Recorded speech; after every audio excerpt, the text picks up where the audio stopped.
Sir जय हिंद। Colonel SS Pathania sir, बहुत बहुत शुक्रिया। जय हिंद सर, समय देने के लिए। जय Hind Rajesh ji, thank you very much. It's honour to interact with you. Thank you sir, thank you sir. Sir general Munir America के दौरे पे हैं, उसी को समझने के लिए मैं आपके पास आज आया हूं कि इस दौरे का क्या मकसद हो सकता है।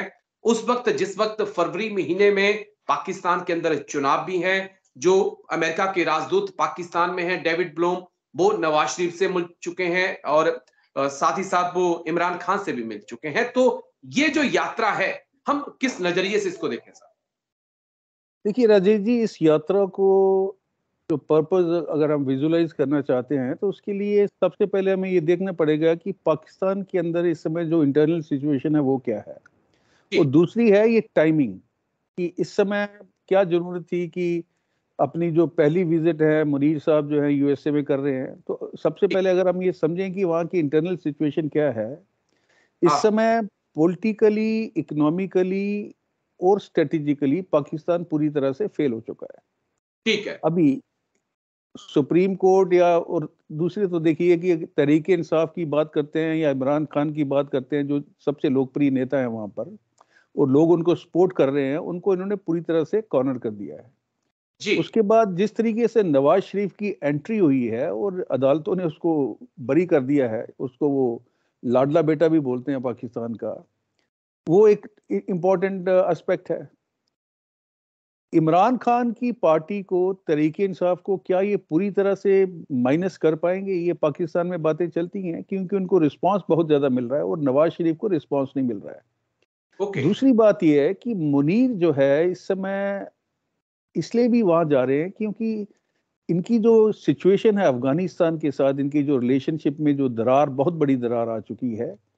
टीटीपी के लगातार इनके ऊपर हमले हो रहे हैं, पीओके और खैबर पख्तूनख्वा में डिससेटिस्फेक्शन चल रहा है, चाइना के साथ इनके रिलेशन ठीक नहीं है, और इतनी सारी प्रॉब्लम के बाद ये अभी चाहते हैं कि इनको कहीं से बेल आउट मिले। चाइना ने मना कर दिया कि हम आपको सपोर्ट नहीं करेंगे। अभी यूएसए जो है वो अपने नेशनल और स्ट्रेटेजिक इंटरेस्ट देखता है, उसको पाकिस्तान के साथ लेना देना कुछ नहीं। और अफगानिस्तान के अंदर जैसे इन्होंने अभी शुरू किया था कि इनके जो रिफ्यूजी है उनको वापस भेजना शुरू कर दिया, तो अफगानिस्तान के अंदर बहुत ज्यादा एंगर है, और वैसे ही वो डोरल लाइन को मानते नहीं है। तो ये सारी चीजें अगर हम इकट्ठे होके देखें, और दूसरी बात ये है कि अगर आईएमएफ ने इनको जो $3 बिलियन का जो पैकेज दिया है वो अमेरिका के इशारे पे हो रहा है, बिकॉज आईएमएफ जो है पूरी तरह अमेरिका के कंट्रोल में है। सो इट्स वेरी इंपेरेटिव और very important for Pakistan to जो चीज आपने कही, अगर मैं पॉलिटिकल लेवल पे समझूं, क्योंकि एक कहावत बहुत प्रचलित है पाकिस्तान में कि पाकिस्तान को अल्लाह, आर्मी और अमेरिका चलाता है। तो फरवरी महीने में कौन पाकिस्तान का प्रधानमंत्री बनेगा, क्या इसका आदेश या गाइडलाइन लेने के लिए जनरल मुनीर अंकल सैम के पास अमेरिका पहुंचे हैं? ये आप इशारों इशारों में कह रहे हैं कर्नल पठानिया? देखिए, आप बिल्कुल सही असेस कर रहे हैं। मेरे को जो लग रहा है कि अगर इनका जो रिजीम है, देखिए मुनीर साहब जा रहे हैं वहां पे बात करने के लिए मिलिट्री और गवर्नमेंट ऑफिशियल के साथ। इनके जो केयर टेकर प्राइम मिनिस्टर हैं काकड़ साहब, वो पता नहीं कहाँ बैठे हुए हैं, क्या कर रहे हैं, नोबडी नोज अबाउट हिम। बिल्कुल। तीसरी बात यह है कि क्या ये इलेक्शन करवाएंगे या किसी ना किसी अकाउंट पे उसको डिले करेंगे। वो भी पॉसिबिलिटी है।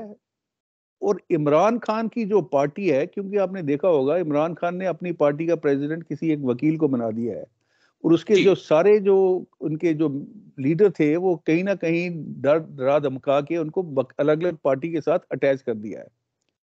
इस समय मेरी जो असेसमेंट है कि इनकी ये कोशिश है कि नवाज शरीफ को प्राइम मिनिस्टर बनाया जाए, और उसके लिए यूएसए से ये एंडोर्समेंट लेंगे। यूएसए इंटरेस्टेड है कि अपने, उन्होंने वेपन बेचने हैं, और हो सकता है कि बीच में 2-4 वेपन की डील भी हो जाए ताकि both the parties are in win win situation. और एक स्ट्रेटेजिकली ये चाइना को थोड़ा आइसोलेट करना चाहते हैं, क्योंकि चाइना का जो इन्फ्लुएंस है वो पाकिस्तान के ऊपर बढ़ रहा है, लेकिन प्रेजेंट जो है वो चाइना को भी आइसोलेट करेंगे, और एशिया पैसिफिक रीजन या साउथ चाइना सी में पाकिस्तान को अपने साथ रख के चीन को काउंटर करने की पूरी तरह से कोशिश करेंगे। बड़ा अहम पॉइंट आपने रेस किया कर्नल पठानिया। इसे मैं और डिटेल से आपसे समझना चाहूंगा। भारत के लिहाज से चीन और पाकिस्तान के रिश्तों में थोड़ी सी दूरी आए, थोड़े से डिफरेंसेस पैदा हो, तो ये भारत के लिए बहुत अच्छा है। टू फ्रंट वॉर की जिसकी हम बात करते हैं, या रणनीति के हिसाब से भी। लेकिन पाकिस्तान और अमेरिका चीन के साइड करके क्लोज आए, तो ये भारत के लिए भी अच्छा नहीं है। नहीं, आप बिल्कुल सही कर रहे हैं राजेश जी। देखिए, अगर हमें ट्विन थ्रेट का सामना करना पड़ता है तो हमारे लिए मुश्किल हो सकती है। जी। दो our army is fully capable of fighting a successful war on both the fronts, but उसके अंदर हमें प्रॉब्लम आ सकती है, क्योंकि किसी पे हमें डिपेंड होना पड़ेगा, जो India will not like to do that. दूसरा ये हो रहा है कि इस समय पाकिस्तान ये चाहता है और ये जानता है पूरी तरह से कि इंडिया उसको आइसोलेट करने की कोशिश कर रहा है। यूएसए अपनी जो गेमें हैं वो खेलता है, बिकॉज यूएसए किसी का सगा नहीं है। बिल्कुल सर। और वो डिप्लोमेटिकली तरीके से, जिस तरह का आपने देखा होगा कनाडा में उन्होंने किस तरह से उनको सपोर्ट किया जब निज्जर की किलिंग की गई थी। पाकिस्तान में पिछले 2 साल से 12 जो टॉप मिलिटेंट्स है उनकी किलिंग हो चुकी है, जो मोस्ट वांटेड लिस्ट पे थे इंडिया के।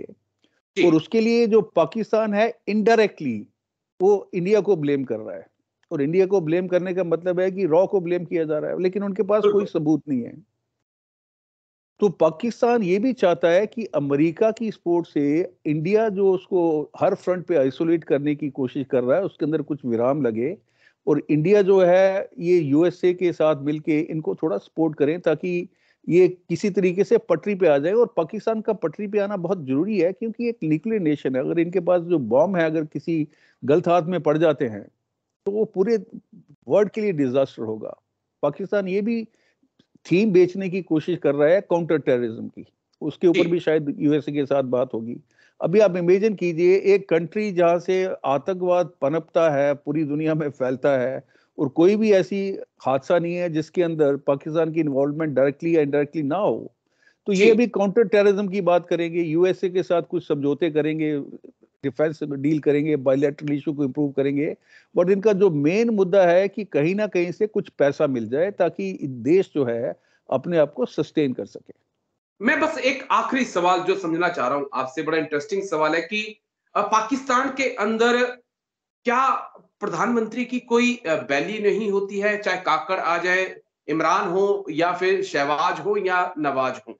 क्योंकि सऊदी से लेकर यूएई, फिर चाइना, फिर अमेरिका, किससे रिश्ते बनाने हैं, किससे बिगाड़ने हैं, किससे कितना लेना है, ये क्या पाक आर्मी चीफ ही डिसाइड करते हैं सर? देखिए, ये बड़ी देर से ये ट्रेंड चल रहा है वहां पे कि इनके जो प्राइम मिनिस्टर होते हैं वो पपेट प्राइम मिनिस्टर होते हैं। आप इमरान खान का केस ले लीजिए, नवाज शरीफ का केस ले लीजिए, पोस्ट कारगिल की जो रेमिफिकेशन आए थे उसका केस ले लीजिए। और जब भी ये इलेक्टेड प्रेसिडेंट एस्टेब्लिशमेंट, जिसको फौज को एस्टेब्लिशमेंट बोलते हैं, इसके खिलाफ जाने की कोशिश करते हैं, तो अभी पहले तो ये होता था कि मिलिट्री कू करके वो खुद पावर में आ जाते थे, बट उन्होंने भी अपनी स्ट्रेटेजी चेंज कर ली है। So this is a known fact that Pakistan is surviving on puppet prime minister and army doesn't want to lose its relevance. तो पूरी पावर इनके पास है, जो ये चाहेंगे वही होगा। इलेक्शन अगर गवर्नमेंट आर्मी चाहती है होंगे, उसके बाद कौन प्राइम मिनिस्टर आएगा ये भी आर्मी डिसाइड करेगी। अभी यूएसए की ब्लेसिंग ले रहे हैं, फंड देना है, किससे हथियार लेना है, मुझे लगता है कि ये सब कुछ पाक आर्मी ही डिसाइड करती है। बस 1 मिनट मुझे और दे दीजिए कर्नल पठानिया। एक और बड़ा अहम पॉइंट है इस वक्त जो मैं देख रहा हूं कि क्या ईरान को काउंटर करने के लिए अमेरिका भी पाकिस्तान के साथ अच्छे रिश्ते चाहता है सर? देखिए, ईरान, जहां तक ईरान और पाकिस्तान की जो रिलेशन है वो स्ट्रेन्ड है जी। अभी दूसरी तरफ आप देखिए कि एंटी चाइना जो लॉबी बन रही है उसके अंदर ईरान, टर्की, पाकिस्तान, ये सब इनको सपोर्ट कर रहे थे। अभी इसी के साथ अगर हम इसका बात करते हैं, इजराइल और हमास के बीच में जो वॉर चल रहा है, that is also a very important aspect, because Pakistan has been offering their militants कि हम यहाँ से 3000 लोग भेजेंगे, वो हमास को सपोर्ट करेंगे। हमास के चीफ ने वहाँ पे पाकिस्तान के अंदर विजिट किया। तो ये डिप्लोमेटिकल गेम चल रही है जिसमें एक दूसरे को बेवकूफ बनाया जा रहा है। बट कोई भी कंट्री देखिए वो 3 अपने इंटरेस्ट देखती है, नेशनल इंटरेस्ट, इकोनॉमिकल इंटरेस्ट और स्ट्रेटेजिकल इंटरेस्ट। चाहे ये पाकिस्तान हो, चाहे यूएसए हो। और यूएसए जो है वो अपने आप को असर्ट करना चाहते हैं कि चाइना जो है they are yet to catch them and may be it take 15 to 20 years and only super power जो दुनिया में चीजों को बदल सकती है या इन्फ्लुएंस कर सकती है वो यूएसए है। ठीक है, चलिए बहुत बहुत शुक्रिया sir. Thank you colonel Pathania, तमाम पहलुओं को बारीकी से समझाने के लिए। Have a good day, god bless. Thank you sir.